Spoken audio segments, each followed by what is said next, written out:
And we are live. Welcome back to Takes by Fans. We have a great show for you today. As always, we are live every single day at noon Eastern. If you want to watch live, head over to twitch.tv/Takes by Fans. If you want to watch but not live, head over to our YouTube channel, Takes by Fans. We post all of our shows and clips of the show there on a daily basis. And then if you just want to listen, we are on podcasting apps, Spotify, Apple Podcasts, Google Podcasts, iHeartRadio, folks. However you want to watch or listen, we've got you covered multiple ways. Alrighty, today is Wednesday, my favorite day of the week during the NFL season, our Wednesday film study, folks. Week 17. I mean, we could still learn a lot. I mean, we're going to be looking at, mostly playoff teams. I think all playoff teams, really. We're going to be taking a look at Atlanta versus Tampa Bay, Ravens, Bengals, Dolphins, Bills, Seahawks, 49ers, Cardinals, Rams, Jags, Colts, Packers, Bears, Saints, Panthers, Washington, Eagles. Yeah, like literally most of the playoff teams. So we still got to see what's going on in Week 17 to understand, break down, to get us ready for the first round of the playoffs. We'll guess and react to the lines tomorrow on the show. But last day of really talking about Week 17, diving deep, looking at some film, questioning some narratives, questioning our own narratives that we've been, pushing out for the last week or two. So we got some things to check, and we still got to watch some things. So that's what we got on the show today. Alrighty, but before we all do that, we got to do our stories of the day. So here we go. Browns, all the tests for COVID came back negative today, which is a great sign. Adam Schefter tweeted out, as long as there are no more positive tests, Sunday night's Browns-Steelers game will be played as scheduled. Issues arise if there's more positive. So this is a little interesting. Today's only Wednesday, and they play on Sunday, so you would think they would have a couple more days. But Adam Schefter is kind of alluding here, if there's like a positive test like right now, it could potentially jeopardize the game. That's kind of what I'm getting from this tweet, and we haven't really seen him say this like on a Wednesday. Maybe he'll say it on like a Friday or Saturday. Hey, if something comes back positive on Sunday, then they have to cancel the game. But him saying this on Wednesday is a little interesting. Maybe they'll postpone the game if maybe a positive test comes back tomorrow on Thursday. So we'll keep you updated here at Takes by Fans of all the COVID news for the Browns. But little interesting of how Adam Schefter is wording these tweets here. All right, and then just to be on the safe side, the Browns are going to hold a virtual walkthrough today instead of having everybody come into the facility, because it could potentially be open today since there was no positives, but they're going to be extra cautious here and just do virtual walkthroughs. They already got the head coach, some key pieces on the offensive line being out, so we'll see. Alrighty, that's all the COVID news, and once again, it's really just the Browns having issues, and it's unfortunate for the Browns, but overall, in the grand scheme of things, it's not terrible. I mean, we could be having, 5 teams, having COVID outbreaks, so as long as it's contained to one team, it's not too bad. It's not as bad, as it could be, so I guess silver linings, if you want to look for one. Alrighty, here we go. Cam Newton on next season, quote, "If you're asking me if I want to be a backup, hell no." All right, but where can he go? Who needs a quarterback, folks? Let's quickly take this right here. We'll quickly walk through the teams real quick. Who are the teams in the NFL, and who needs a quarterback? Where can Cam go and not be a backup? Falcons, potentially. He could go to Atlanta, because the next story we are going to talk about, Matt Ryan may not be there. Tampa Bay, they're good with Tom Brady, so not there. Cowboys, I think they're going to go back to Dak when he's back healthy, so not there. Giants, they got Daniel Jones, not there. Jets, possibly, depending on what they do with Sam Darnold. But if they get rid of Sam Darnold, they're going to draft a quarterback, so he can't go to the Jets. Patriots, he tried that, didn't work out. Vikings, seems like they're going to stick with Kirk Cousins. I mean, he's had success this season. It's just, it didn't translate to wins, unfortunately. Detroit, Matt Stafford, it seems like they're kind of in a total rebuild. They'll probably draft a quarterback this year or next season, depending on whether Matt Stafford's going to hang it up this year or next year. But I don't see him going to Detroit. Pittsburgh, Big Ben, possibly Cam Newton could play backup there, maybe for a season if Big Ben's coming back next year. So potentially the Steelers. That could be a decent fit for the man, honestly, the Steelers. So we got one potential suitor in the Steelers. Browns, no, they got Baker Mayfield. Ravens, no, they got Lamar Jackson. Bengals, no, they got Joe Burrow. Dolphins, no, they got Tua. Bills, no, they got Josh Allen. Seahawks, no, they got Russell Wilson. 49ers, no, they got Jimmy G. Cardinals, no, they got Kyler Murray. Rams, no, they got Jared Goff. Jags, they're taking Trevor Lawrence. They're not going to take Cam Newton. Colts, another potential suitor, Phillip Rivers, is most likely out next season. Even, they're not going to win against the Bills this week, so he's definitely going to be out next season. So Cam Newton to the Colts could potentially work. We'll see what they do. They're not going to have a high draft pick this year, so getting, a good quarterback, in the first, 5-10 picks, that's not going to happen for them. So potentially Cam could go to the Colts. I don't think that's as good as a fit as Pittsburgh is, but we'll put the Colts up as the list as a potential suitor for Cam Newton. Titans, no, they got Ryan Tannehill. Texans, no, they got Deshaun Watson. Raiders, if they move off of Derek Carr, I think they go to Marcus Mariota. So I don't think Cam Newton can go to LA for the Raiders or Las Vegas for the Raiders. Broncos, potential there. We're not really sure what Drew Lock is going to happen. We got a story about that as well. So potentially Denver, but I feel like if they go with the quarterback, they're going to draft one. So I don't think the Broncos is going to work out for Cam. Chargers, they got Justin Herbert. Chiefs, they got Patrick Mahomes. Packers, they got Aaron Rodgers and Jordan Love. Bears, he could go to Chicago, but I really think Chicago just wants a clean slate with no quarterback drama. I mean, Cam Newton still comes with quarterback drama. Nick Foles is quarterback drama. Mitch Trubisky's quarterback drama. Cam Newton is quarterback drama. Matt Nagy's trying to get away from quarterback drama, so he's not going to go to the Bears. Saints, I think they're kind of still planning Taysom Hill as the the predecessor or successor, one of the two, of Drew Brees, or if not, they still got Jameis Winston, so I don't really see. I think Jameis Winston's a little bit better than Cam Newton. Don't shoot me. So not going to the Bears, not going to the Saints. Panthers, he's already did that once, not going back there. Washington, kind of up in the air whether, if they're going to stick with Alex Smith. I don't think they are. Taylor Heineke, possibly as well. They could draft a quarterback. I'm not sure what's going to happen with Washington reuniting with Ron Rivera, but, I don't know if that's going to happen. So I don't think Washington and Eagles already have their quarterback. So really the only two possible spots I can see him possibly going would be Steelers 1 and Colts 2. So we'll see. Is that the best fit for him? Maybe. Will he have success there? Probably not, unfortunately. I think he's done. I mean, we just saw what he did in New England with Bill Belichick. I mean, I know you don't have the best weapons there, but you still need to show what you can do, and I don't think he did enough this season, unfortunately. Alrighty, and Sean McVay on whether, who's going to be starting at quarterback, John Wolford or, Jared Goff. Jared Goff is still recovering from thumb surgery, and John Wolford's coming off a win. So who do you start? Well, Sean McVay's not revealing anything, folks. He says you'll know Saturday at 1:39 when you have to know. So we're going to be looking at John Wolford today. We have to see how this man's looking. Should he be starting this week, or should they test maybe a not 100% Jared Goff? So we are going to be looking at John Wolford, and we'll give you the answer when we look at him. Alrighty, here we go. Drew Lock.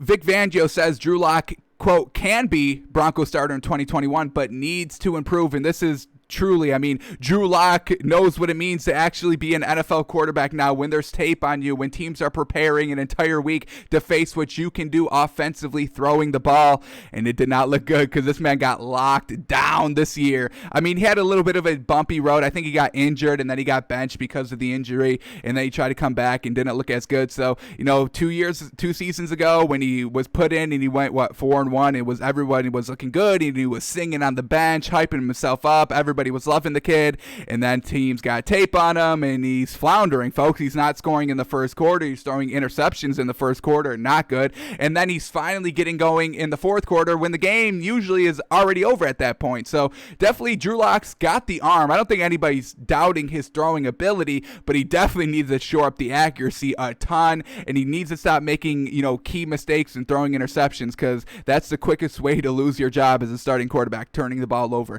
You cannot score, and people are usually fine with you not scoring, but if you're turning over the ball, that's when people get upset. So Drew Lock can still potentially be the starter in Denver, so we'll keep an eye on them as they draft and what happens to them in the offseason. Alrighty, folks, I think this is legit this time. I think it's legit this time. Dolphins announce again that Chan Gailey has resigned as offensive coordinator for the Dolphins. Thank you. I mean, he's done in the league. I never liked him when he was with the Bills, and then he came out of retirement to coordinate Tua and Fitzpatrick, and he coordinated Fitzpatrick good, but not so much Tua. Young gun versus an old dog. Yeah, I mean, you can't teach an old dog new tricks. Isn't that the saying? So the fact that the Dolphins thought that he would possibly work with Tua, it didn't translate very well. So I'm glad that he's out. Not glad that he doesn't have a job, but he should have some money. I mean, the man has been in the NFL for years now. So he should have money. He should be all set. So him, resigning, it's his own, choice.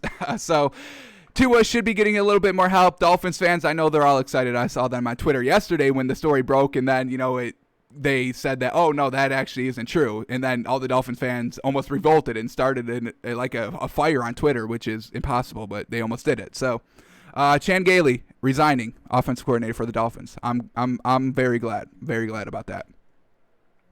All right, and then the last story that we got to talk about, Arthur Blank says that no players are off limits this season, for trading or getting rid of, and that's including Matt Ryan and Julio Jones. And this is unfortunately where it has to be. I mean, the Atlanta team, they didn't get better after firing Dan Quinn, so he wasn't the main problem, the main source. They were still blowing leads. They still weren't scoring in the red zone. I mean, those are their two knocks, blowing leads and Matt Ryan not finishing off, touchdown drives, settling for field goals, settling for long field goals. So, Arthur Blank knows that it has to come to this. They have to shake it up. They have to start a rebuild. Now, do you start a rebuild with Matt Ryan and get rid of everybody else? Do you start a rebuild around Julio Jones and get rid of everybody else? I can guarantee you they're not getting rid of Calvin Ridley. If they get rid of any wide receiver, it's going to be Julio Jones because he is aging out a little bit, where Calvin Ridley, he's playing absolutely fantastic in his second year in the league, and he's still doing very well. So they're not going to get rid of Calvin Ridley. I can guarantee you that.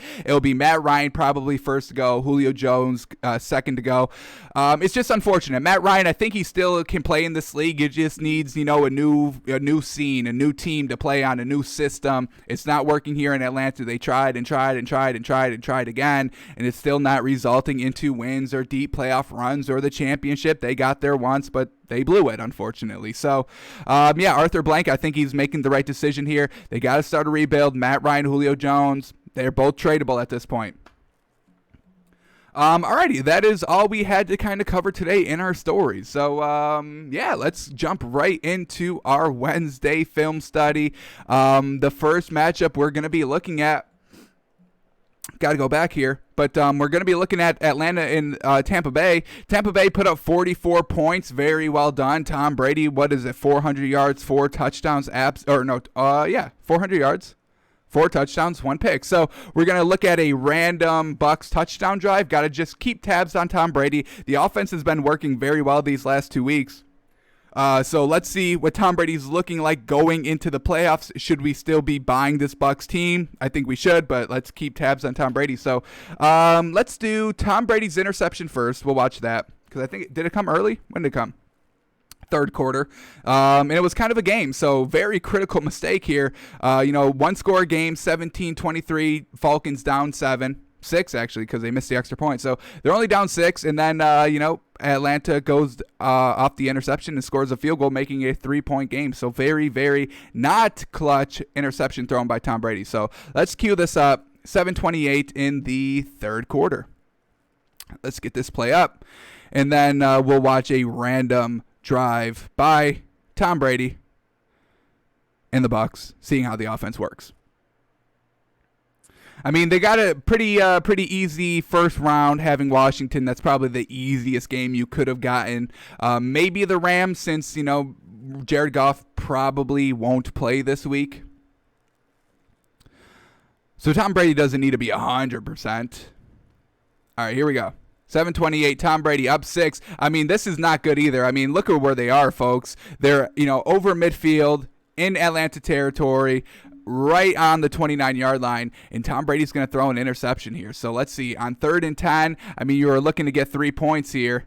And Tom Brady, Oh, and it's not even his fault. All right. All right. So this is why we have to look at the interceptions. You can't just trust the stats all the time. Got to back up the stats with the film, because this is a completed pass for a first down. Is just the ball kind of either bobbled or just fell out of the receiver's hands as he was going to the ground here. We'll watch it again. And it just kind of pops out. He goes to the ground. It pops up off of his hands. We could probably get another good look here as they replay it in slow-mo. Let's see it. Oh, yeah, we'll get it right here. Here we go. Tom Brady, perfect pass, tight spiral, right on the money. It's just it popped right out of his hand. Scotty Miller, unfortunately, not clutch catching the ball. So, all right, Tom Brady still looking good. We're not penalizing him for the interception, not his fault. And now let's go to a random touchdown drive. And since we're here, I mean, let's go to this one when the game is tight. Oh, this is the only one that Tom Brady did not score the touchdown. This was their one rushing touchdown of the game. So let's still look at it. Should we still look at it?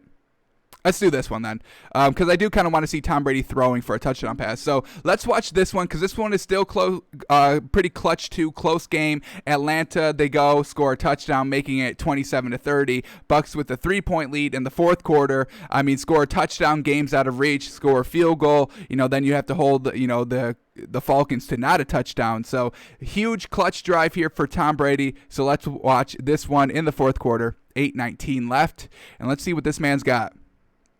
And we get to see him throw for a touchdown, so that's always good as well.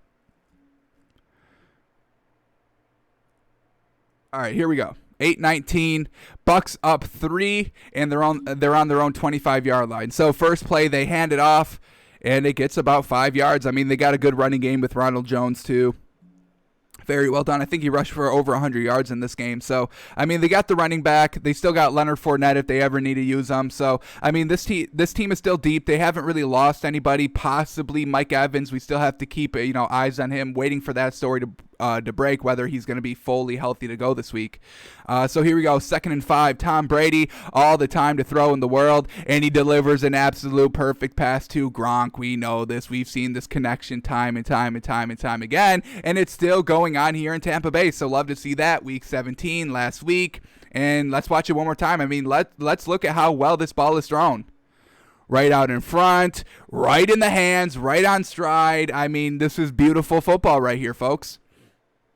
Tom Brady still got that accuracy. What was that about? Probably 10, 15-yard pass. So nothing big, but still the medium, short, intermediate throws are still there for Tom Brady. So love to see that. Let's see if we can get an air out throw, something over 20 yards. That'd be great as well. But so far the accuracy's good. Now they run it again. And look at him go. I mean, he cuts all the way back, starting at the right. Nothing there. Comes all the way back to the left and still picks up 5-6 yards. 6 yards officially. So very well done. This Bucs team, I mean, a lot of weapons to stop. If you just stop the run, you're going to lose. And if you just stop the pass, you'll probably make the game a little bit closer, but you'll probably still lose because they still got Ronald Jones and Leonard Fournette if they need them. So, all right, here we go. 2nd and 4, Tom Brady. Let's see what we get here. Looking real good. Everything is everything they're doing right now is picking up yards after yards. I mean, everything is working right now. Atlanta's defense kind of on their heels, just trying to get something to stop. And there they go. They sack Brady. Free rusher off the left side, or off the right. Yeah, left side. And, gets nothing. Gets nothing. Very quick. I mean, does he come off unblocked? Here he is right here. He's just going to come. Boom, boom, boom. Nobody blocks him. That's horrible. 76. Help out the man. Damn. Y'all double teaming while somebody goes unblocked. All right, so just maybe a little bit of miscommunication on the front line, on the offensive line. That happens from time to time. And 3rd and 12 now, so, this is a little bit better for us. Can Tom Brady complete a 3rd and 12? Let's see. Or do they play for the 4th and short? Tom Brady, still once again, all the time to throw, and look at him. Yes, sir. Okay, there we go. Now we get the big pass. We got the short ones. We got the big one, and this one was looking absolutely fantastic as well. Maybe hung up there a little bit too long. We'll get a better look on the replay. But first look, looking real good for Tom Brady there. Going to Antonio Brown, wide receiver weapon. Let's watch it here on the replay. Just trying to find that little soft spot in the zone. I mean, this is thrown beautifully. Beautifully. I mean, look at that. Look at that. Maybe a little bit too much inside, just a little bit too much. But I mean, when you're throwing to Antonio Brown, you've got a decent 2-3 yard radius around him that he'll go up and get it any way he has to. So perfect throw there. Then they go back to the running game, and that's still working. 3-4 yards on the ground every single rushing play. This man is killing it, folks. This Bucs team, they're loaded. Here we go, 2nd and goal. Got to see Tom Brady capitalize here. He's really good in the red zone. He was great in the red zone in New England. Is he carrying it over here in Tampa Bay? Here we go. Just throws it away. I mean, Mitch Trubisky, watch Tom Brady. Mitch Trubisky, during the offseason, because you're going to lose first round of the playoffs, go and watch Tom Brady. Look at how this man operates. All right, nothing there. I'm going through all my reads. All right, it's been like 4 seconds. Nothing's open. Pressure's going to come. I just got to throw it away. Don't throw a pick in the red zone, Mitch Trubisky. Follow the Tom Brady way. Mitch Trubisky, whenever you go out there on a passing play, just think, what would Tom Brady do? Would Tom Brady hold the ball for 7+ seconds, escape the pocket in the pressure in the red zone and throw a pick? No, he would wait 4 or 5 seconds. If nothing's there, throw it away. Mitch Trubisky, come on, get better, my guy. All right, here we go, 3rd and goal. Tom Brady in the red zone, got to capitalize and not settle for a field goal. And there it is, baby, going to Antonio Brown once again. Over the middle, and you love this. Oh no, Chris Godwin. My apologies there. Chris Godwin for the touchdown. Tom Brady, absolutely fantastic. Once again, let's watch this one more time. Just a little kind of slant route here. He beats the linebacker, and Tom Brady sees it all the way. Fantastic work. I mean, and this is where Tom Brady, his kind of expertise and knows, formations and coverages in the red zone. I mean, let's just look at this one more time here. I'll play it in slow-mo. All these defensive backs for the Atlanta Falcons, they're all covering kind of the back half of the end zone. Nobody's really covering the front. Everybody's getting a man and then instantly retreating into the back of the end zone. I mean, this one's, 2 yards in, not really, he's already in the end zone. So if somebody's throwing it short, he's not going to be able to meet them, at that kind of end zone line and push him out. So, I mean, you see a perfect picture here. Tom Brady reads it absolutely perfectly. Chris Godwin's coming open. There's nobody playing the line. Everybody's playing back half of the end zone, thinking they're going to the back corners. No, Tom Brady's going in the front of the end zone. So they guarded the play exactly how they are doing it here on the 2nd down that Tom Brady had to throw it away. So he comes back. What's going to beat everybody deep in the end zone? Going, in front of the end zone. So very well done. Tom Brady looking fantastic. He knows the offense. He knows offenses, folks. He's a multiple Super Bowl winning quarterback for decades. Come on. This man knows all the tricks, all the reads, all the options, all the defenses. He knows them all, and he can pick them apart, and he just did it right there. So Tom Brady looking real good. We don't have to worry about the Bucs in the playoffs. They'll play fine. They'll be fine. This is Thomas Brady with the most weapons he's ever had, folks. So they'll be fine. Alrighty, now let's go to our next matchup, and we're going to go to Ravens and Bengals. We're going to keep tabs on this Ravens offense. We've been watching them for the last 2 weeks, and they're so fun to watch, folks. So explosive, so finesseful. I mean, the running game, they'll just and out real quick, and then they'll take off for 15 yards. Stutter step, and then they're off for 25 yards again. So love to watch them play. They're juking everybody on defense, and you love it. So what do we got here? Lamar Jackson did throw an interception, so we are going to have to look at that. But then we're going to watch a full touchdown drive where they went 97 yards for a touchdown. Pretty good. So let's get the interception out of the way. Let's see when he throws this one, 14-11 in the 2nd quarter. So let's cue that up.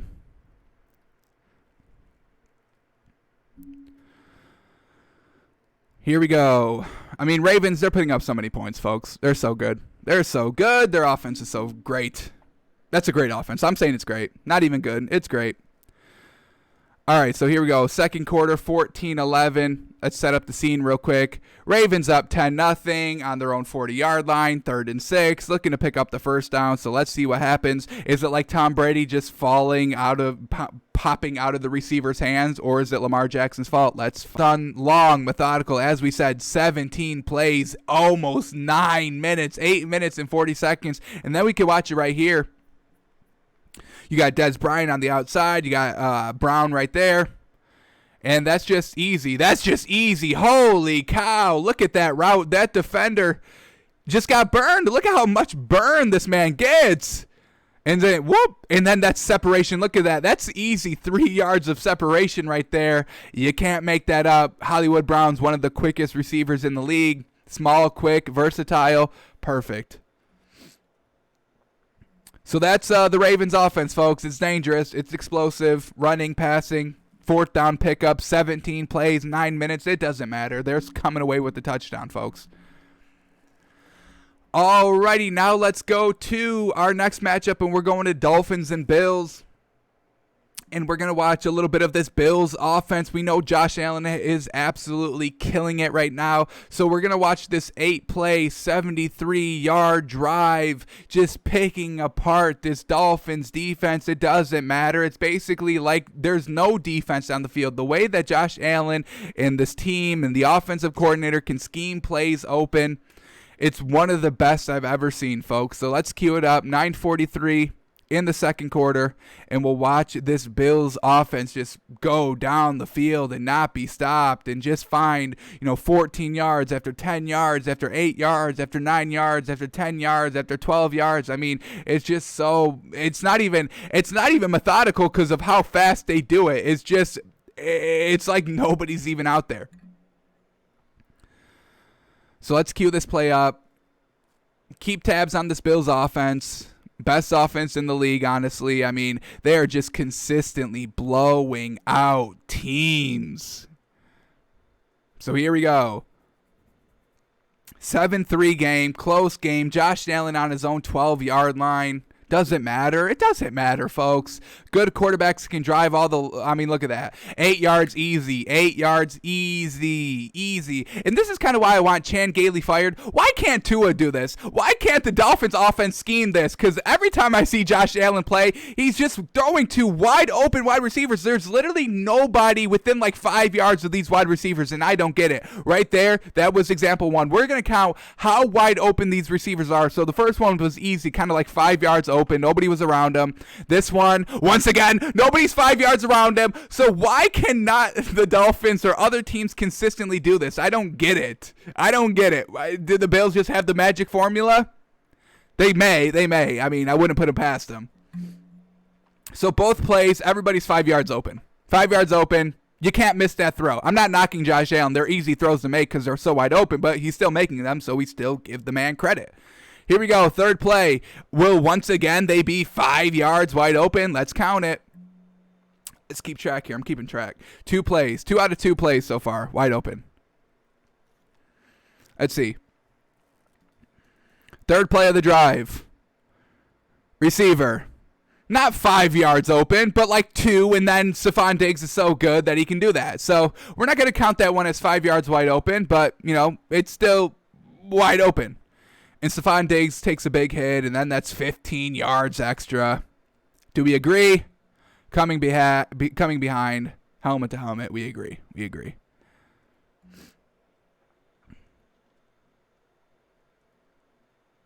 All right, Stephon Diggs still stays in the game, even though he went down, but hey. All right, here we go. Fourth play of the drive. 2 plays. Everybody's so wide open.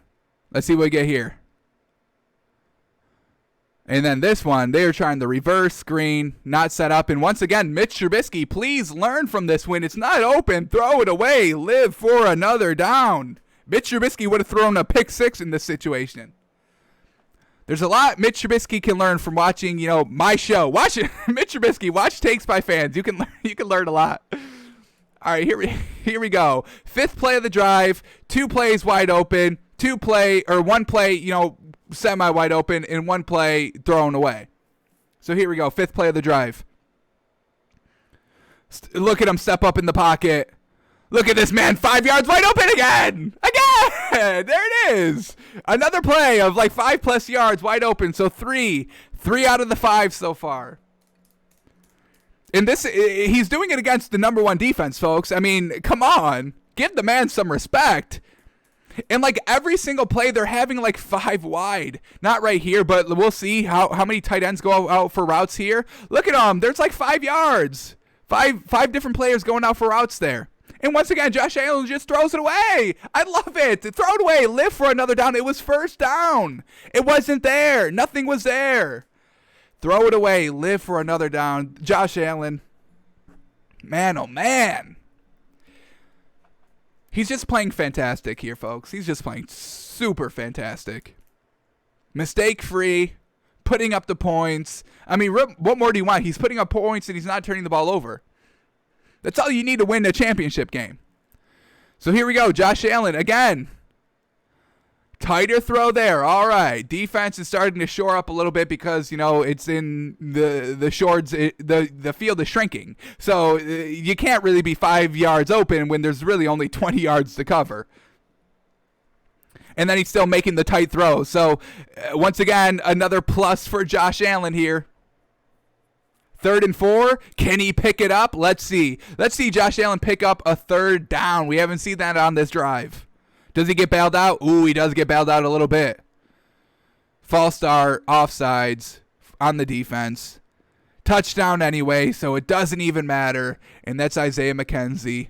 Nominated him to the cash list. I mean, look at this. All day to throw. All day to throw. Wide open. Perfect pass. I mean, what more do we need to see on Josh Allen, folks?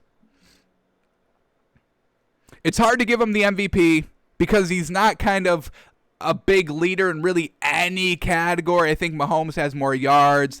Aaron Rodgers has better completion percentage, better touchdown to interception ratio. So he just doesn't kind of lead in one major category. He's kind of sandwiched between Patrick Mahomes and Aaron Rodgers, which is unfortunate, but he's going to win the Super Bowl. So does the MVP really matter? He'll win Super Bowl MVP. That's a little bit better than MVP, regular season award. So we're still big on this Bills team, folks. Best team in the league. We just named them in our power rankings yesterday. Number 1. We removed the Chiefs from that number 1 spot, and we put the Bills in there. They're picking apart. I mean, look at that. 8 plays, 88 yards in 2 minutes and 47 seconds. Easy. There was no part where he struggled. He threw 2 balls away. That's not really struggling. You got 4 downs. You throw 1 away. Okay, you still got 3 more left. It doesn't matter. It's just too good. I don't know what else y'all want me to say. It's just too freaking good for the Bills. Alrighty, now we're going to go to Seattle and the 49ers. Let's see this. What do we got here? What are we looking at here? Well, we are going to look at the 4th quarter touchdown drive by the Seahawks. Once again, we kind of got to watch the Seahawks offense, but it's struggling a little bit, and it's not putting up points, and it's not putting up touchdowns until the 4th quarter, and then it steps up. So we'll try and keep tabs on this kind of Seahawks offense. How's it looking? Because out of all these playoff offenses that we just looked at, Bucs offense was way better so far. Ravens offense is so much better, and Bills offense, like they're just driving in the 1st quarter, 2nd quarter, 3rd quarter. It doesn't matter. They're scoring touchdowns whenever they want. Seattle, not so much. Kind of got to wait to the 4th quarter. So we'll see kind of if we can see anything immediately of why this offense is struggling. What don't they do as well as other teams that we've just watched? So let's take this one. 4th quarter touchdown drive, 8 plays, 60 yards, touchdown. So, and they were down at this point. I mean, they were down 16-6 because the offense takes some time. I mean, that's the one knock that I like the defense, and I like Russell Wilson, but they're not putting up points consistently, so it's a little bit of a red flag here. So let's cue this up, 14-22, and we'll watch Russell Wilson work it up. See this man, you know, double point deficit in the 4th quarter, lead his team back, because that's what Russell Wilson does, folks. All right, where are we at? Where is this game? Here it is. Cue it up to the 4th quarter, set up the scene, and we'll be good to go. Alrighty, so Seahawks are down. Starting at their own 25-yard line, down 16-6. Here we go. First play, Russell Wilson, all the time to throw. Just a little dink off. And it picks up 9, possibly 10, depending on the spot. But just dumping it down. Love to see it. I don't love to see it, but I understand it's like a huge part of the game, which you have to do. So if you could air it out every play, they would, folks. But unfortunately, you got to kind of play a defense a little bit. And you do that by dinking it off. And now everybody's pressed up a little bit. Looks like single safety over the top. They're bringing the pressure. Russell Wilson, escapes all that pressure and then picks up 7 yards. That's why we love Russell Wilson. Just look how quickly he recognizes the pressure and can escape the pocket here. We'll try and count the time before the blitz comes. So here it is. Let's try to count it real quick. Here it is, 1 second, 2 seconds. Not even 2 seconds, like a second and a half maybe. Russell Wilson already knows it's coming, gets out of the pocket, delivers a beautiful ball right on target for 7 yards. And then on top of that, they get 15 for a late hit out of bounds. So that's what dinking and dunking can do, folks. When you have a master at quarterback who knows how to toy with the defense, you get that. All right, so after that kind of huge pickup, you get 15 plus 7, 22 yards. They're now across midfield. You can do whatever you want here. They go back to the run game, and it picks up 10 yards. Everything's working when you start off with dink and dunk. Once again, why don't the Dolphins do it? Chan Gailey, can you answer me that? I don't think I saw Tua dink and dunk once like Russell Wilson is now. Here it is. Once again, 5 yards, just easy. Getting Russell Wilson rolling out of the pocket, that's the magic. That's why they're scoring here. Russell Wilson just getting him on the move, getting him out of the pocket, buying time to throw. This drive is just going so quick here right now. Everything's working. Everything's picking up what it needs to. Has the defense on their heels. They can do anything, and you have to prepare for everything. You have to guard everything. When you have to guard everything, you're going to give up something. All right, here we go. Russell Wilson under center. Fake handoff. Oh, fake pitch. And then look at this. Oh, boy. The magician's alive, folks. The magician is alive. We got to watch this one more time. Look at the fake, and it gets everybody. Russell Wilson's going to fake the toss here. Fake toss to the left, and then comes back to the right, and everybody bites on it. And then he's got two options running out to the right. And this is why I love Russell Wilson. His legs are kind of a B option, a second option. There's two wide open wide receivers, and Russell Wilson could have easily ran it himself because he may be a little bit quicker than this tight end right here, but Disley. But, Russell Wilson says, hey, I'm just going to pass it. Lamar Jackson maybe would have ran it. Not knocking the man, but he maybe would have ran it. Kyler Murray probably would have ran this as well. Just having your legs be kind of a B counterpart, an afterthought, a last second, a last, resort, it really helps out your team. All right, first and goal, got really nothing. Here we go, second and goal. Stretch play. It's very well covered, and once again, Russell Wilson throwing it away. Mitch Trubisky, watch Russell Wilson and learn, please. Everybody that we've watched so far, Tom Brady, Lamar Jackson, Josh Allen, Russell Wilson now, folks, they're all better than Mitch Trubisky, and I know that's not a controversial thing to say, but Mitch Trubisky, watch what other great players are doing, better players than yourself are doing. They're throwing the ball away, living for another down, not turning it over in the red zone. Stop it, Mitch. Stop it. All right, third and goal. They get it off. All the time to throw. Russell Wilson escapes as always, and then just directs traffic. Very well done. Holy cow. All the time to get open. All the time to try and avoid the sack. Russell Wilson's a magician, folks. This is why you can never count out the Seahawks, because you have Russell Wilson at quarterback, and he does all this. Great drive. Everything picked up at least 5 yards, really.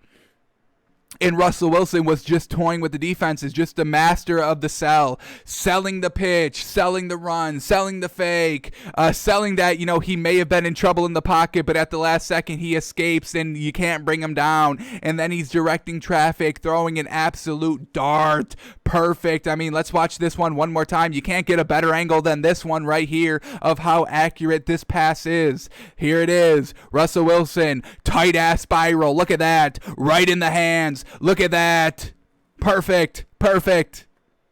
You can't count out the Seahawks, folks. As long as Russell Wilson's the quarterback, you can't count them out. They're so good. Alrighty, let's move on. Our next matchup, we got Cardinals, Rams, folks, is John Wolford. We have to look at him. He could be starting this week. How crazy. John Wolford could be starting a playoff game. How about John Wolford starts a playoff game before Sam Darnold ever does? Huh?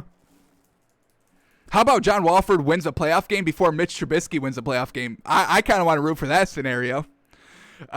So here we go. Unfortunately, that would mean Russell Wilson loses, so let's not hope for that scenario too much. But all right, here we go. What do we got here?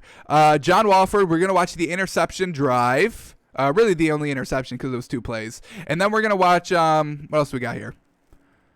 We're going to watch, because he's got 2 third-quarter drives. He's got a lot of drives that really kind of result in field goals, but we're going to watch these 2, maybe 1. If we need to see a second one, we will. But why are these drives stalling in the third quarter? Rams going on long drives, 13 plays, 59 yards, 8-minute drive, 11 plays, 71 yards, 3 minutes and 50-second drive. So why are they stalling? Is it John Wolford's fault? Are they trying to pass the ball and he's not being accurate, not picking up the third down?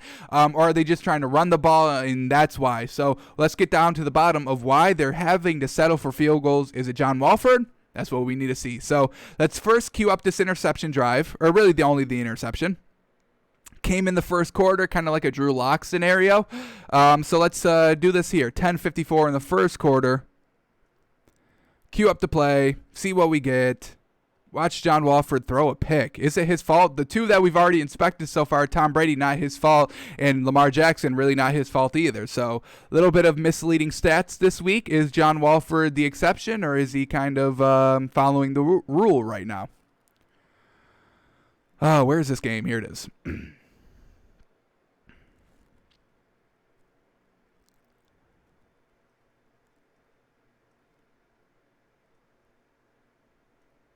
All right. Let's set up the scene here. Tie game. Starting at their own 15-yard line. John Wolford, 0-0. Here he goes. Empty backfield. And, ooh, that's very his fault. All right. Bad read by him. Late throw. Very late throw. Wasn't on target at all. And just threw it basically right to the defender. I don't know what he was thinking here. A little bit of early game jitters. This was his second play of the game. So, a little uncomfortable here. Watch this, folks. Literally. I mean, the defender just kind of slides over a little bit. I mean, this would have been behind the receiver if the defender wasn't there anyway. So, a little bit of miscommunication, the timing was off, and the defense played it perfectly. So, definitely John Wolford, and there goes Kyler Murray. I mean, he didn't even make it past the first sequence, folks. Luckily for John Wolford, the defense was good and didn't really allow any other points besides the 7 that they scored off the short field, which they actually didn't. They allowed no points after that point. So that's always a silver lining. Yes, everything went wrong for John Wolford the first play of the game, basically. But, hey, he cleaned it up, didn't have another turnover for the rest of the game. And the defense was like, hang on, we got your back, man. You can make the mistake. It's all right. We're gonna carry this game. Just be a game manager from this point on. And John Wolford was like, all right, I can do that. I can definitely do that. So now that we got the interception out of the way, bad read, that's something that we have to kind of see that he fixes. Now we're talking about third quarter. He's had how many other drives to kind of get into shape, into the rhythm? He's had 1 drive, 2 drive, 3 drives, 4, 5. So he's had 5 other drives and halftime to get kind of, all right, let me take a deep breath. All right, I'm kind of good. I'm getting there. All right, I know the motions. I know the speed of the game. I know kind of how the game is playing out because I'm out there for most of it. So why are these drives stalling here? Why do they stall? Why do they have to settle for field goals? That's what we want to find out. So let's queue up these drives here. Start of the third quarter, basically. So here we go. Rams already up at this point, 12-7, so just trying to build on this lead. First play, they're going to hand it off, which I would too. John Wolford wasn't looking that great. But here we go. 2nd and 7 now.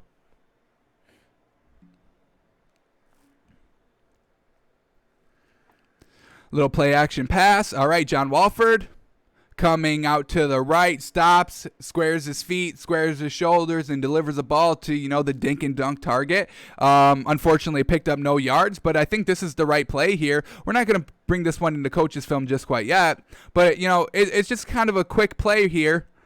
And nothing's really open. You got some tight ends going out for some routes. Everything's kind of in the middle of the field, congested. Can't really go anywhere here. Here's covered as well. Pressure is coming. And he makes a good read, makes a good decision. Just dink it off and live for another down. So once again, John Wolford is being better than Mitch Trubisky. So I like that. I like that. That's kind of our benchmark. If you're better than Mitch Trubisky, that's definitely a positive, a green flag. All right, 3rd and 7, empty backfield. John Wolford, we saw what happened last time when he was empty backfield. Escaped some pressure in the pocket. Didn't step up in the pocket. Just kind of evaded some pressure there. Didn't look totally comfortable. Watch him just kind of lean. Oh. But then, he sets his feet and delivers an absolute bullet here over the middle, right on target. Defender, this is kind of a tight throw to make. So very well done there. We're not going to watch these replays. All right. So John Wolford, all right, good pass there. Like to see that. Then they go back to the running game. 2nd and 6.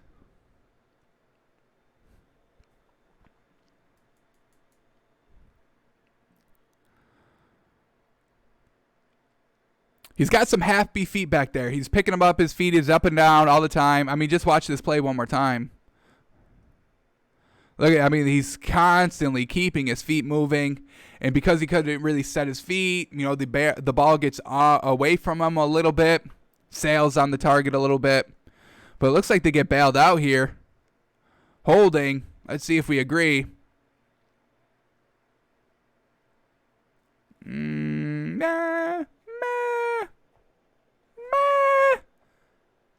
I would have let it go. I would have let that one go. Unfortunate. So, a little bailed out there. Wolford comes back out. Little pitch there. And look at this pitch. This didn't look that great. Let's watch this one more time. This definitely doesn't look like a Russell Wilson pitch, but hey, it got there. We're not trying to nitpick too much here, but got to talk about something. So, here we go. 2nd and 10, John Wolford. Drops back to pass. There it is. All right. This isn't a tight throw. Literally nobody within this man in 5 yards. But, still putting it on the money, putting it on target. We'll watch it one more time. John Wolford, comfortable in the pocket here. No real pressure. Sees it all the way.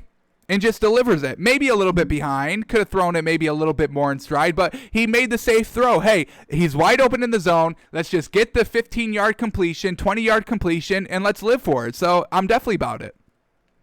Right here. Could have maybe kept it going a little bit. You see him come to a full stop. But, that's the safe throw. You make that throw. I'd make that throw. Perfect. Here we go. Now they're driving, getting into the red zone. That's going to be huge as well. I want to see this man get into the red zone. How does he play? Why does it stall? So here we go. 1st down. They come back to the run, and it picks up nothing. Loses actually a yard. Here we go. 2nd and 10. 2nd and 11, I should say. And a designed quarterback run. All right. Takes a little bit of a big hit, and he gets bailed out again. Whoa, they're going to call a helmet-to-helmet hit here. I don't really know if I like the call live. I didn't like it because he was going forward. Let's see if they pick up the flag. Let's see it one more time. He's a runner now. He's not a quarterback, and he's kind of going a little bit forward. Try to do it a little sideways. Try to lead with his shoulder. I don't like the call. Let's see if they pick it up, if they actually call it. Yeah, they do call it. Wow. So kind of 2 bailouts here on the penalties, and they still have this, and they still settle for the field goal. So that's not great. That holding call I didn't love. I really didn't kind of like this personal foul call. Oh, they pick it up. It's still 2nd and 11. So they may have had offsetting penalties or something like that. But either way, that flag is either picked up or it's canceled out. So I like it. At the end of the day, they're not bailed out. John Wolford trying to escape some pressure, gets out of the pocket, and then just throws it away. Perfect. Doesn't take the sack. Mobile enough to escape pressure, so that's another plus. We saw him run it, designed quarterback keeper, so he does have some decent speed on him.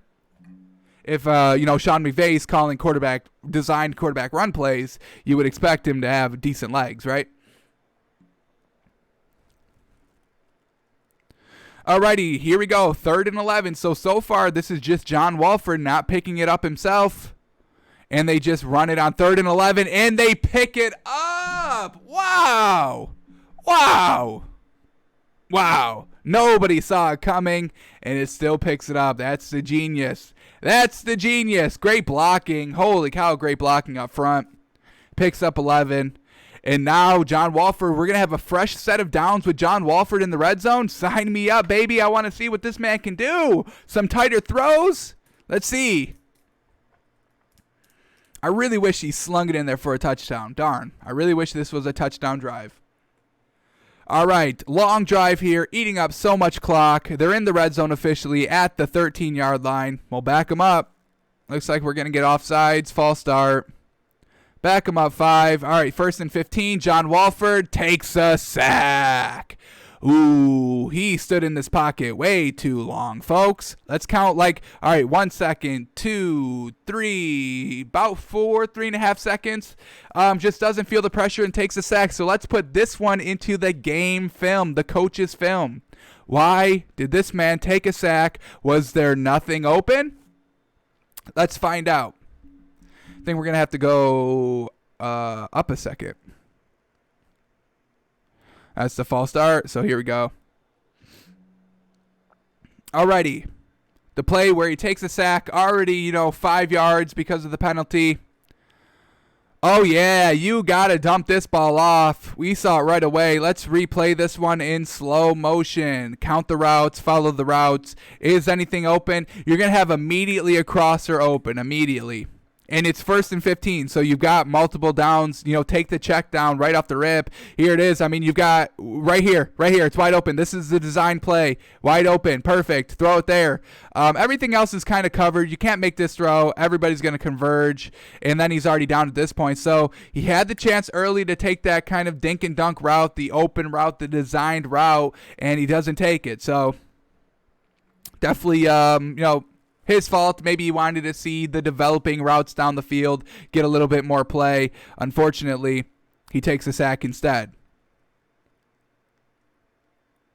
I mean, we'll see it perfect here. Let's rewind this one and watch this one from the back angle. You can see it perfect here, folks. Here it is. This is what John Wolford's seeing right here. This is what you're seeing. And you get the crossing route right over here. Looks like he's still looking for this deep shot down here. Wasn't even looking for this underneath route. So that's why he didn't throw it. He wasn't looking at it. So unfortunate there. Wanted to take that deep shot. Looked like he wanted to try and, score on this one play. All right. So decision-making, knowing your routes, knowing the check down, knowing the pressure, that's something that we have to see him kind of fix up a little bit. Now we get 2nd and 23, designed wide receiver screen. Now he flipped it out quick, which is good. It was on target, which is good. Picked up about, 5 yards maybe. But now we get 3rd and 19, playing very conservative there on 2nd down. I imagine they would do the same here on 3rd down. They want to get at least some points. They don't want John Wolford to turn the ball over, and they run it again, and it only picks up about maybe 5 yards again, and now they settle for the field goal. So just trying to be a game manager with John Wolford. Nothing too big. Didn't take the shots down the field. Made some good passes that were wide open. Missed some throws that he probably should have made. All right. Let's go back to this next drive as well, of why this one stalled and only settled for a field goal too. This drive's a little bit shorter, only 3 minutes instead of 8 minutes, so we can go through it a little bit quicker as well. But let's watch this drive. Let's watch it back to back. So here we go. Let's advance to 3 minutes and 11 seconds in the 3rd quarter. Watch John Wolford one more time because I really think he's going to be the starter. I don't think they're going to push Jared Goff too much to try and get back for this game. They obviously want him, but I mean, with Jared Goff the other day, I mean, this was like 3 weeks ago. This is not a good pass right off the rip, but 3 weeks ago, Jared Goff played against Seattle, and they only put up 9 points. So, having John Wolford out there could provide, something else, an extra oomph, a little less tape on him for Seattle to really settle defensively. So I really think John Wolford is going to get the nod here. But let's watch this play. 1st and 10. John Wolford. Bad throw, whether he's trying to hit this receiver right here, 81, that was covered. In the other one, then you overthrew him. So whoever he was going to, it was a bad throw. Very, very close to being picked off too. Diving attempt there to pick it off. Not a good throw. Ball just kind of sailed on him, I think, a little bit. Kind of took a shot in the chest as he's releasing. Maybe that affected the throw. But either way, not a great pass there. All right, now 2nd and 10. Empty backfield for Wolford. And baby, all right. Look at this man. This man wants the deep shots. He says, I don't care about the underneath dink and dunk. I'm here to air this bitch out. Because this is a great pass. Not a great pass. It's a very good pass, and I'll tell you why when we get there. It's a little bit too much inside. Just a tad. You see the receiver having to kind of reach inside a little bit too much. But, that's a small knock, but it still got there, so give the man credit. But watch. There's five receivers going out for routes here. Couple of underneath. Look at all these underneath ones. This is wide open right here. He could have taken this one. Probably could have taken this one as well. But he wants the deep route on this ball, and he got it. This is beautiful. Watch the receiver. A little bit too much inside. A little bit low. A little bit too much low inside. But it still got there. It wouldn't have made it really a difference if he put it, right 100% on the money because, the safety coming off over the top and really, forcing him to the boundary. So, perfect pass, not perfect pass. It would have resulted in the same, so we're not knocking the man. But, all right, so something that we're seeing, on both these drives, he wants the deep ball. Remember on that other play that we broke down in the coach's film with the underneath route coming, he wanted to take that deep shot at the end zone. So this man's looking for the deep ball a lot, which isn't the best. That's why he takes the sacks. That's why, drive stall, because you're always looking for the big throw. Do what, we just saw Lamar Jackson do and Josh Allen do. Just take the open receiver that opens up the deep throw. But first, you have to throw the dink and dunk to open up the deep throw. John Wolford, once again, 5 wide, and once again, he takes the deep shot. Wow, crazy, folks. Literally, what we're saying is literally happening, so it's confirming everything we're saying. Here it is, once again, 5 wide. Let's watch it again. First of all, for the pass, bad pass, it's underthrown. Can't be doing that. It's open if he, puts enough air under it, but that's a tough throw to make, and Wolford's not making it here. But let's watch all these routes. Once again, 5 wide receivers. There's going to be 5 people going out for routes. Here we go. Right there, you can dump it off here. That's really not going to pick up anything right here. That's a good one. That's solid 5-yard pickup right there. Can't really go to the outside here. This route all the way up there is wide or well covered. So this route is open, but he underthrows it. Unfortunate. Got to put it out in front so the defender can't come over, the shoulder over the top and break it up. So yeah, this man's a gunslinger, folks. This man's trying to sling this ball around. Now, I don't know if Sean McVay is telling him to go here with the ball. I don't know that. I'm not in the helmet, but what we're seeing, he could have taken a couple of checkdowns, but this man wants to air it all out. Do I have a problem with that? No. I know you have to extend the defense vertically. I get it.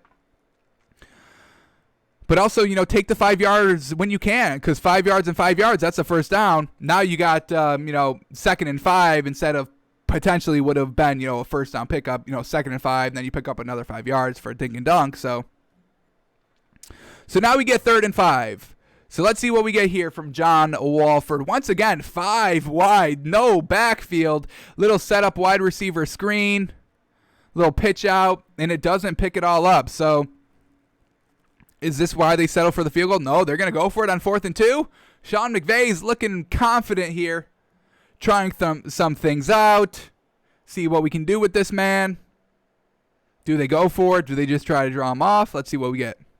Let's try to fast forward to the actual play. Here we go, 4th and 2. And they snap it. John Wolford. Hey, there it is. Perfect. Knows the pressure's coming. Knows he needs just to get 2 yards. Knows where his check down is. And just delivers the ball there. So very well done to John Wolford. Not trying to do too much on this 4th and 2. Not trying to hit the home run, even though there was really no home run to be had. Everything was really kind of crossing 5 yards deep, or this one right here. What a beautiful route ran as well by that man. Tyler Higbee, holy cow. Way to get that separation. Perfect. All right, so everything's really kind of going along here. They got to snap it before the end of the quarter. Fake handoff, John Wolford. I mean, look at this man's mobility. Oh, throwing on the run. That's something that Jared Goff can't really do well. Jared Goff's not this quick. Look at this. Look at this kind of speed out. That's great speed and great accuracy throwing on the run. Holy cow. I think I like Wolford better than Goff, honestly. He provides, that kind of, that dual threat, not too much, but still a solid dual threat of him, rolling him out of the pocket. He wants to take the deep shot down the field. He's not afraid to throw it. Definitely the accuracy needs to be shored up a little bit, but still. All right, now we get 1st and goal in the 4th quarter. Let's see this man, how he's doing. And, all right, just gets 2 yards. All right.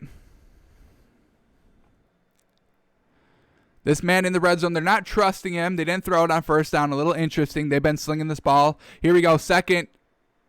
And, oh, there it is. I love this decision. One-on-one matchup. John Wolford throwing kind of, the one-on-one route, 50-50 ball. Let's see this placement one more time. It looked perfect to me. Oh, perfect. Right in the hands. High and away from the defender. Defender couldn't even get his hand on it. That's a beautiful ball. I loved it, man. Wow. Unfortunate of drop there. Super unfortunate. Wow. All right, here we go. 3rd and goal. Come on, Wolford. Let's get this in here this time. Oh, right here. Wide open. But it's now covered. They didn't snap it. And now they take a timeout. All right, let's get back to the play here. All right, 3rd and goal. Wolford drops back.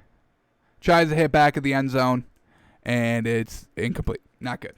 All right, so they have to settle for another field goal there. So I like what John Wolford has really done, folks. I mean, these 2 drives, yes, they stall, but the dual threat I kind of liked. I do kind of like the speed on the man. The aggressiveness, it's good. I do like the aggressiveness, but not all the time. You got to kind of definitely play the game about it. But, some great dink and dunks, some great deep throws. The accuracy was pretty good down the field, except for some passes. I'm not going to say great. Let's rephrase it. The accuracy was decent down the field. Definitely can be shored up more.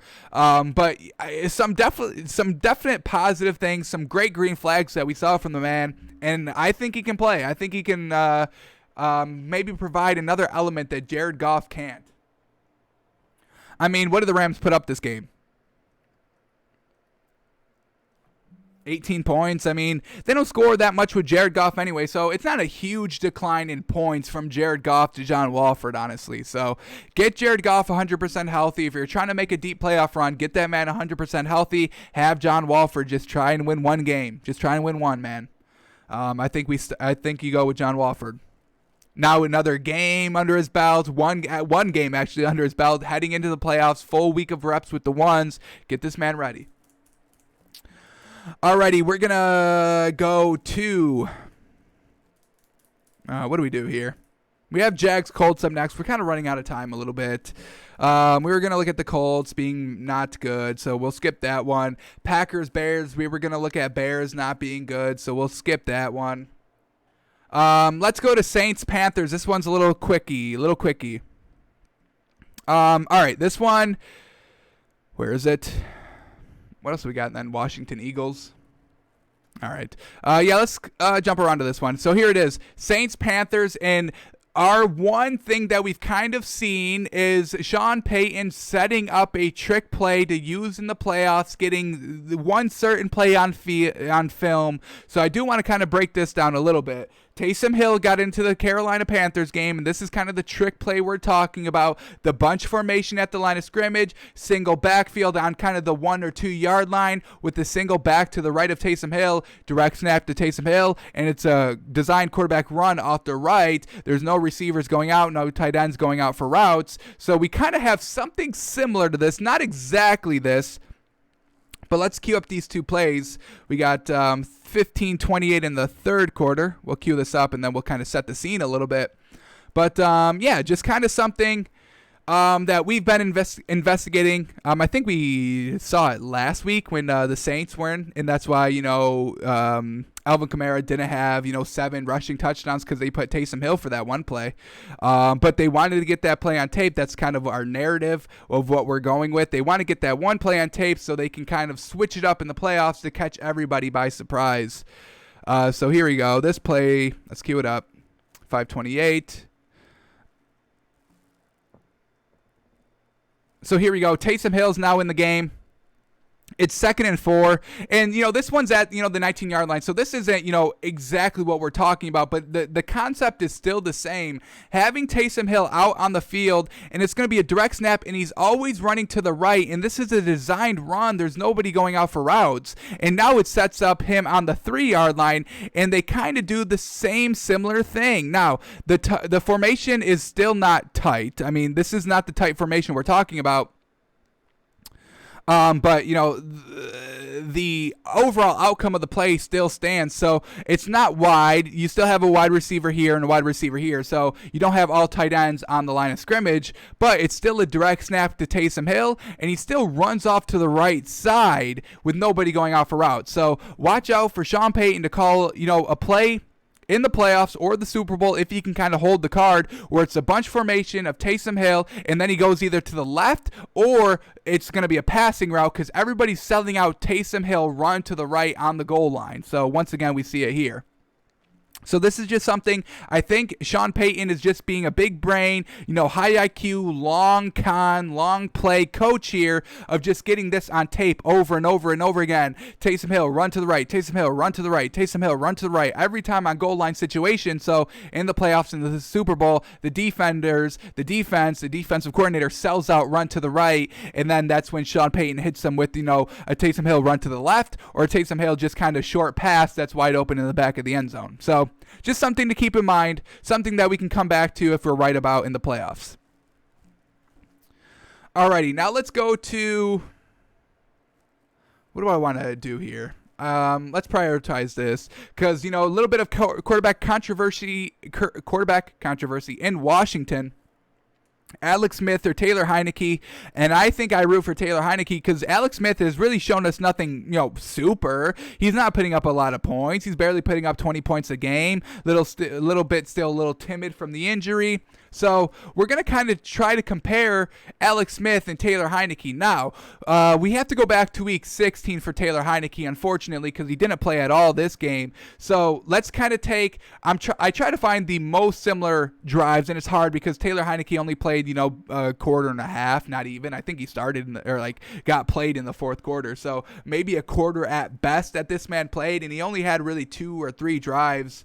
So it's kind of hard to compare him, but we're going to watch the Alex Smith interception and a touchdown drive from this week, and then we'll watch Taylor Heinicke from last week on a touchdown drive, compare the two, see which one we liked better, who's a little bit more accurate, who's looking more comfortable in the pocket, and who should go up against Tom Brady this week for this Washington's offense. So here we go. Alex Smith, his interception came. When did his interception come? Here it is in the third quarter. So let's cue this up. Let's just get this out of the way. We have to watch it. Turning the ball over is never good. Taylor Heinicke didn't do it in the fourth quarter 2 weeks ago. So Alex Smith should not be doing it either.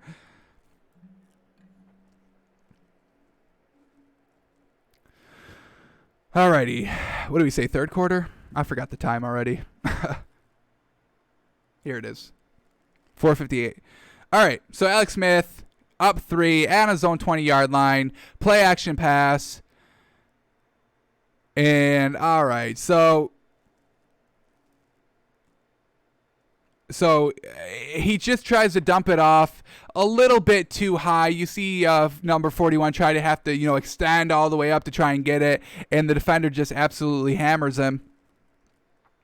And we'll watch it right here. It's just a little bit too high. Not accurate. So once again, the huge accuracy argument coming into play for Alex Smith.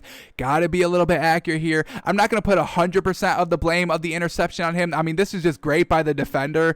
But I am going to put about 50% of blame on Alex Smith for this high throw. Give the other 50% of just kind of physics of how the ball bobbled, and 50% to the defender just making a hell of a play, folks. Truly. All right, so that's his interception, but now let's watch a touchdown drive by this man, and we're going to watch a second quarter touchdown drive.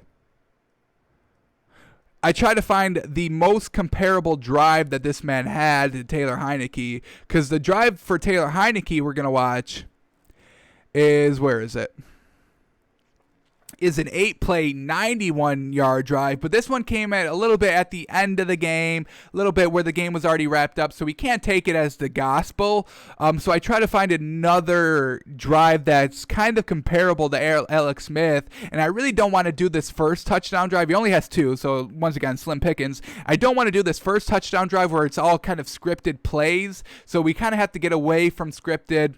And so the only other one we get here is this 9-play, 50-yard drive. Once again, kind of at the end of a half, so kind of up-tempo situation, kind of like I think Taylor Heinicke's situation is going to be like. So the most comparable drives that I could find to compare these two quarterbacks, that's what we got. So the first one, we're going to watch Alex Smith, 1 minute 24 seconds left in the second quarter. This is before the interception. So here we go. How is Alex Smith looking here on this touchdown drive? They're losing. They're down by 4. And here we go. Great starting field position once again. Just kind of a dink. Once again, keep that in mind, because Alex Smith dinks it, I think, more than any quarterback else, any other quarterback, truly. So a little bit of a dink there, but you got to jumpstart the offense. So we'll see how it else plays out.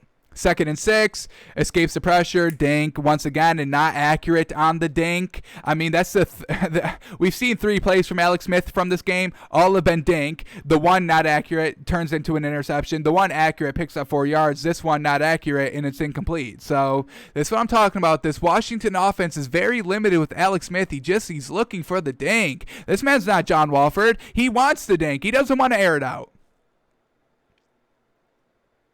So here we go, 3rd and 6. See how they pick this up. Empty backfield. All right, there it is. A little bit of the intermediate route. There was 2 crossing routes a little bit underneath the line of scrimmage, and he waited for this play to develop. So all right, now that's a great positive for Alex Smith. They got a little close-up of the feet.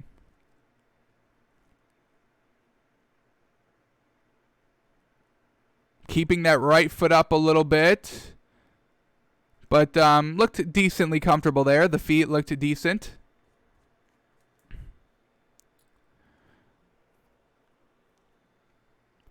Alrighty, here we go. Alex Smith.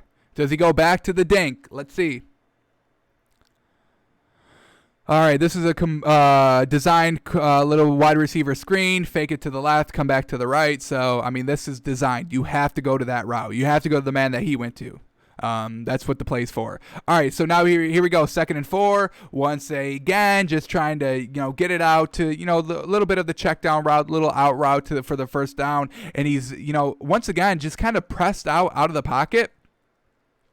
And we're going to watch him. He doesn't look too comfortable out there. So, like, when he's trying to escape the pressure and, come out to this right, I mean, look at him. He doesn't even want to. He's just like, all right, I'm out. I'm throwing it. I don't want to kind of run out there. I'm just throwing it away. So, he's quick to get rid of the ball, quick to throw it away, quick to dink it off. Let's see what we get here. 3rd and 4. They're going to get a free first down, a little bit of a bailout.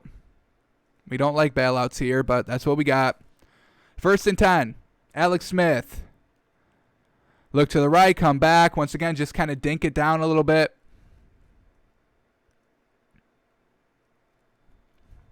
We'll get a nice little decent throw here. Once again, no routes are really going too much downfield, and they're all picking up, 5 yards every single down. So, this is what we're talking about, where dink and dunk, does work in, some situations. Pick up 5 yards, pick up 5 yards, pick up 5 yards, then you hit him over the top. Pressure is coming. Once again, he also wants a guy to go out to the right side. He wants to throw to that right sideline almost every time. That's where all the passes are going to. So he just felt the pressure coming. Whoa.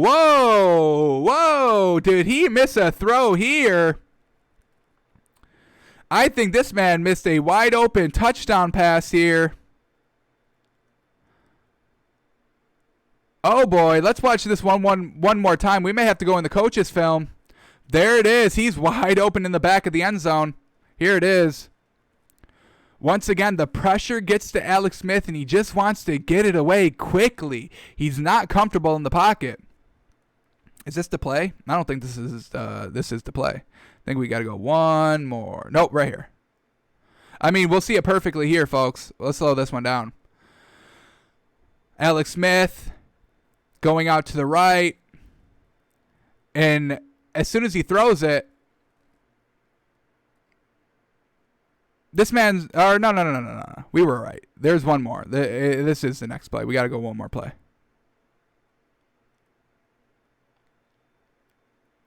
There it is. All right, here we go. Let's slow this one down. This is the play where Alex Smith missed a wide open receiver in the back of the end zone.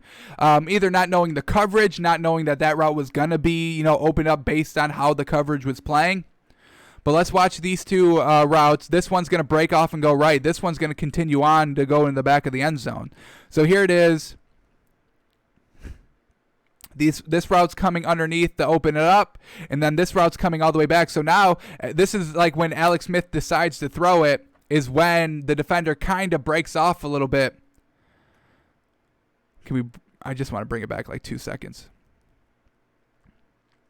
When does he decide to throw this ball, and when does the defender break on it? That's really what we're trying to see here, to see if the receiver is open naturally. You see Alex Smith ready to wind up this throw, hit that back foot, ready to release. Now the defender reads it. So the defender was still playing this route that becomes wide open. So Alex Smith really makes the right read here. Because this route right here that's kind of wide open, it's not really wide open. It's only wide open because Alex Smith is throwing this route right now, and this defender is breaking on it, reading Alex Smith all the way.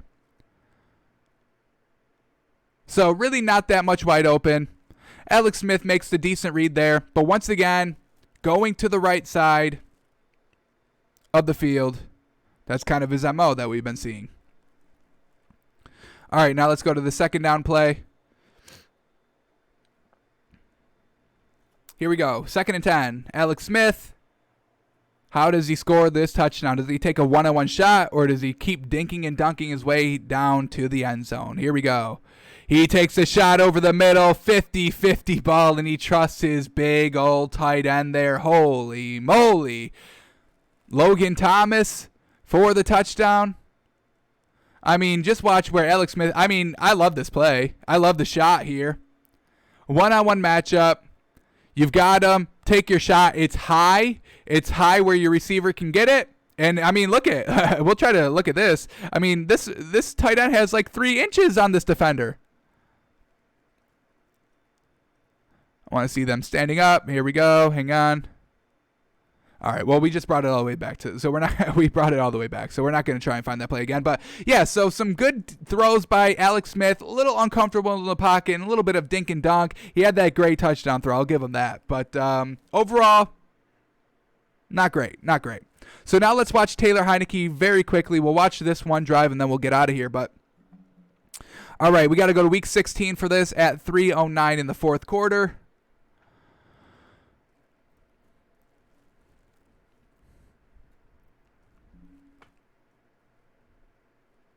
I think Taylor Heinicke really should be starting here. I've said it time and time again. Alex Smith was nothing great before the injury. So, I mean, he's never going to get back to how kind of above average he was. And we see him not comfortable 100% in the pocket. Alrighty. 309. Here we go. Taylor Heinicke from week 16. At this point in the game, they're already down 20-6 with only 3 minutes left, so it's kind of the game's already over, and they're starting at their own 9-yard line. So let's watch this man work. Is he still dinking and dunking, or is he trying to air it out? Let's see what we get. First throw, perfect. 10 yards. And then the run after the catch. I mean, very well done. Let's watch this man looking comfortable in the pocket. Nice throw. Finds that soft spot in the zone, and that throw could have been dangerous. That still needs to be good accuracy there, because you throw to left inside, that's going to be either a tip or a pick. You throw it 1 yard outside, that's once again going to be a tip and pick because the receiver's just settling down in between two defenders in the zone, and Taylor Heinicke puts it right on the money. So that I like. First throw, good throw. Not dinking and dunking. Here we go. Taylor Heinicke, 1st and 10. Looking good in the pocket, stepping up. Alex Smith would not be doing this. Alex Smith would not be doing that. And then Taylor Heinicke, smart enough to get out of bounds without taking the big hit. That's something Alex Smith would do, but, that's something every quarterback should be doing. So, very well done. Taylor Heinicke, he's got the mobility factor, and that's already a huge plus. And it's nothing big. It's not great speed, but it's decent speed. This is decent speed. Maybe a step below Ryan Tannehill's speed. Tannehill's got some good speed. All right, here we go. 2nd and 3. Once again, takes the check down route. Perfect. Picks up, and it still picked up like 10 yards, so great decision there. He's also looking very confident in this pocket. I mean, look at this man, poise. And then, this is a perfect throw. Once again, just not caught. Unfortunate. He lays it out here. Watch this route. He's just going streak down the field. Taylor Heinicke, high, inside, perfect. That's perfect. That's a perfectly thrown ball out in front of the receiver, so the defender can't come over the top and break it up. Out in front, so the defender can't pick it off. Not too much outside where the receiver can't get it. That's a beautiful ball thrown by Taylor Heinicke there, folks. He's going to try it again, slinging it. And once again, slinging it. The accuracy, not 100% there, but the idea was there on that ball. So the comeback route got it over that second line of defense. So perfect there. I like what Taylor Heinicke is doing here. Airing it out, feeling comfortable in the pocket. And then look at this. Look at that avoid of the sack there. And then he goes and picks up the first. Alex Smith, it's not a knock. He just can't do this, folks. He can't escape that. He would have went down there. He would not have been able to outrun that defender. He would have probably went out. He wouldn't have picked up the first down. Taylor Heinicke, he's got some wheels, folks.